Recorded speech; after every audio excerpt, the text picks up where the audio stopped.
நடக்கும்போது கொஞ்சம் தாங்கி தாங்கி தான் நடக்கிறீங்க, கம்ஃபர்டபுளாக நடக்க. கால் வந்து 2 காலுமே வளைஞ்சிருக்கு. அதில் ரைட்டை விட லெஃப்ட் கால் வந்து இன்னும் வலி ஜாஸ்தியாக இருக்கு. ஸோ இப்போ இந்த மாதிரி கால் வளைஞ்சு இருக்கிறது வந்து இந்த டீஜெனரேஷன் கண்டிஷனோட ஒரு ஃபைனல் ஸ்டேஜ், இல்லைனா அது ரொம்ப எக்ஸ்ட்ரீமாக போயிருக்குன்னு அர்த்தம். பொதுவாக அதுக்கு ரீகன்ஸ்ட்ரக்டிவ் சர்ஜரி தான் பண்ணுவாங்க. ஸோ நீங்கள் சர்ஜரியே இல்லாமல் தான் பண்ணணுங்கிறீங்க.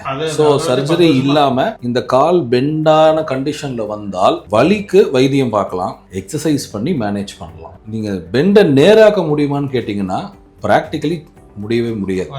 இந்த பெண்ட் ஆகிறதுக்கு முன்னாடி நம்ம ட்ரீட்மெண்ட் பண்ணும்போது அது ரிசல்ட்ஸ் பயங்கர டிஃப்ரென்ஸ் இருக்கும். ஸோ இது வந்து ஜென்ரலி டாக்டர்ஸ் கிட்ட போகும்போது, சார் இது நம்ம ரீகன்ஸ்ட்ரக்டிவ் சர்ஜரி, அதாவது நம்ம சர்ஜரி பண்ணோம்னா திருப்பி கால் வந்து அதோட பொசிஷனில் உட்காந்துடும், நீங்கள் நல்லா நடக்கலாம்னு சொல்லுவாங்க. பட் ஒரு சில பேருக்கு அது என்னமோ சர்ஜரி வேண்டான்னு தோணுது.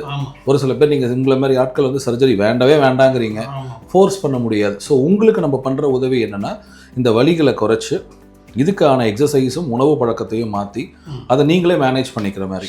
ஸோ இந்த ரூட்டில் தான் நம்ம போய் ஆகணும். ஸோ இதை நீங்கள் ரெகுலராக ஃபாலோ பண்ணணும். ஸோ எக்ஸசைஸும் பண்ணணும், நல்ல சாப்பாடும் சாப்பிடணும், உங்களால் பண்ண முடிஞ்ச வேலைகள், பண்ண முடியாத வேலைகளில் கவனமாக இருக்க வேண்டும்.